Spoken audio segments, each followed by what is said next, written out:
Hello, everyone. Welcome to the Concern podcast, where we unpack political, social, economic, and cultural stories shaping our world. I am Emmanuel Taban.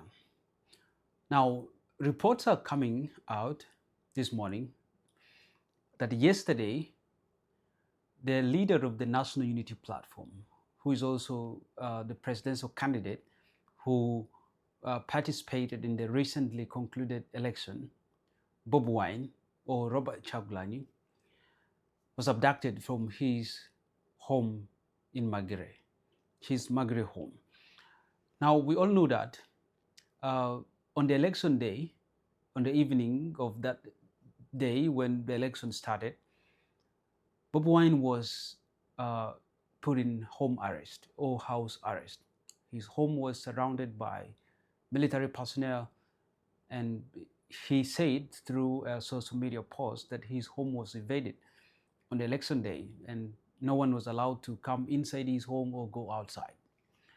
As if it is not enough, yesterday reports came out that BOBI Wine was abducted from his home. In fact, here are some posts from some of the social media handles of the National Unity Platform official pages or the official social media handles. They posted this. Let's look. An army helicopter has landed in President BOBI Wine's compound and forcibly taken him away to a unknown destination.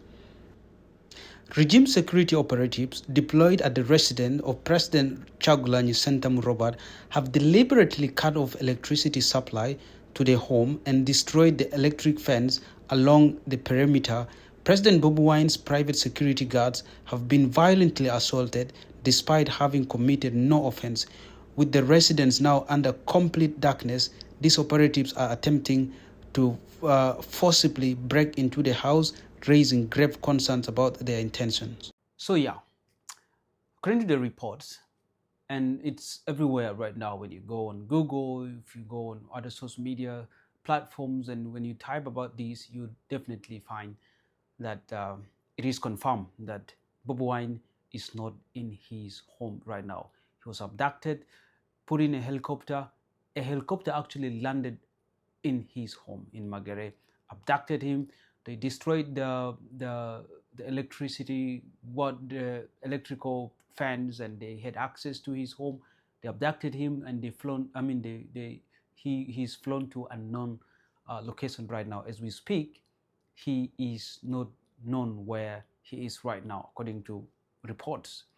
Now, in this video, I want us to look at the reason as to why I feel BOBI Wine was abducted. There's so many reasons to me as why BOBI Wine was abducted. One of the reasons why BOBI Wine is abducted, because we all know that 2 days before the election, the internet was shut down. In the entire country, with the exception of a few institutions of government that were very, very critical, they had some access to internet, but almost the entire country was cut off from internet. But as the country was experiencing this, immediately, just a few hours when the internet was shut down, BOBI Wine and some top noob officials and some noob or National Unity Platform social media handles, they were posting. And it becomes so much, disturbing. People, failing to understand where he is getting the access to internet from. Almost majority of all Ugandans were cut off from internet, but BOBI Wine keep posting. It's not known if his account is operated from another country or what. Exactly that is what, but he has been posting. And I feel that is one of the reasons as to why BOBI Wine was abducted, because the regime feels like BOBI Wine and his close men, they have outsmarted them. Guys like David Lewis, that is the Secretary General of the National Unity Platform, guys like Francis Zake of Mitiana Municipality, the Member of Parliament, they have been posting on social media, and it becomes very hard to understand where these guys access internet from. So one of the reasons is because these guys feel that Bobi Wine has outsmarted them. That is one of the reasons. Second reason why I feel Bobi Wine was abducted is because one, immediately after the results, after the election, after the polls closed, um, the Electoral Commission started coming out with preliminary results, and they started posting Museveni is leading, and until yesterday, Museveni was leading by about 60%, over 60, 75% actually, 75% out of the 60% of polling stations. The results from 60% of the polling station, Museveni was leading by 75%, whereas Bobi Wine was about 25%, like that. And after that results were announced, Bobi Wine came out on his Facebook page and he posted that the results that are announced by Justice Simon Yabakama, the chairperson of the National Electoral Commission, does not reflect the results that are actually counted on the polling station. Yabakama is having completely different results. In fact, it feels like the chairperson of the Electoral Commission is just reading results that was prepared, results that was prepared before the election was started. Bobi Wine says it's completely different, and he keep posting. And I know that Bobi Wine has a very huge followings, and therefore revealing out that the chairperson of the Electoral Commission is giving out a different result that is not a reflection of what is happening actually in polling station. The regime feels that Bobi Wine is exposing the manner in which they are rigging.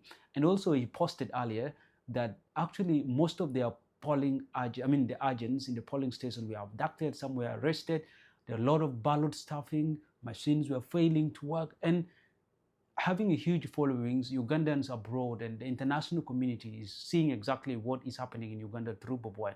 So the only way they could do that before even Museveni is being declared the president is to abduct Bobi Wine. So he stopped posting on this social media platform about these things that are happening in Uganda, because clearly he is revealing what is happening, the electoral fraud that is happening in Uganda, even when the entire country is shut down from internet. So I think that is one of the reasons why the regime is not happy about it, that Bobi Wine is actually revealing all this out, about the arrest of the top leadership of the National Unity Platform, the chairperson of Western and the Buganda region and the northern region were, attacked, and some of them were arrested, and some of the supporters of the vice deputy president were actually killed. About 10 of them were killed.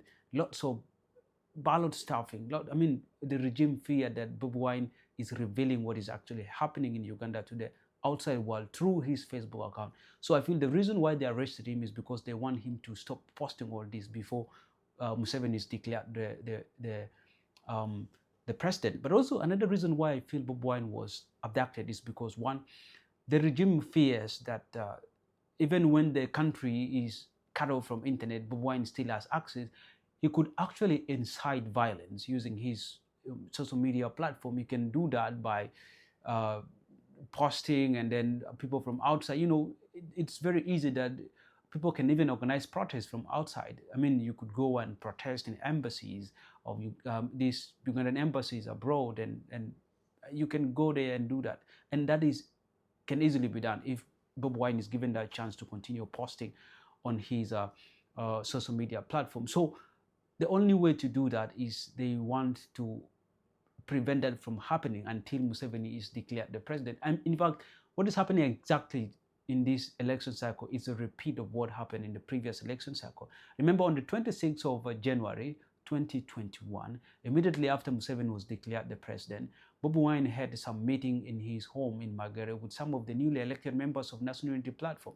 And as he was having the meeting, there was a helicopter flowing above his home, trying to see what is happening in his home country, actually in Magere.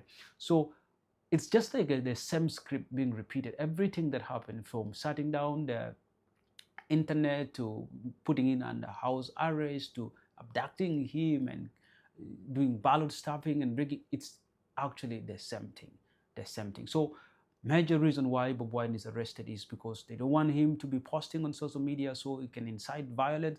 They don't also want him to expose the electoral fraud, the sham election that is happening to the international community, to outside world. And this is mainly the reason why this is happening, because Bobi Wine and his supporters have been posting on Facebook as if they are the one having access, or they have the switch of internet in their residence. So that is the reason why the government is paying, and that is why Bobi Wine is abducted. As we speak today, his whereabouts are still unknown. Don't know where he is right now.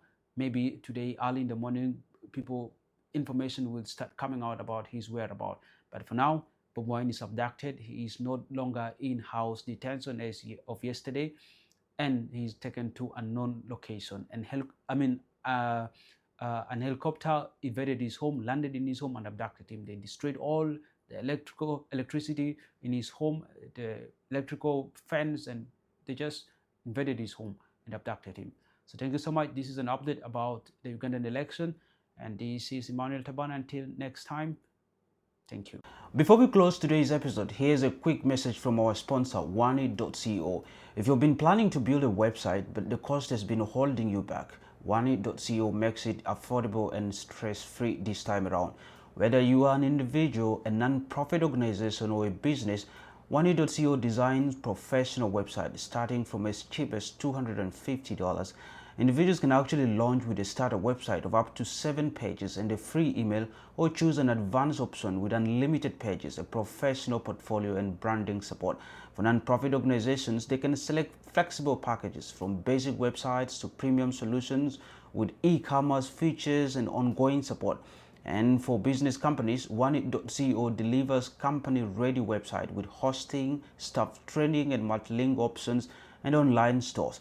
And the best part of it is actually that you can build your dream website within your budget. Wanit.co is an affordable, accessible, and professional partner. And to get started, you can actually visit Wanit.co or email them at info@wanit.co, or you can get in touch with them through their WhatsApp number at +1 226 504 3322. Wanit.co, proudly affiliated with Jobs to Apply. And if you're wondering of what I'm talking about, here are some samples of website created by Wanit.co. You can see them right here.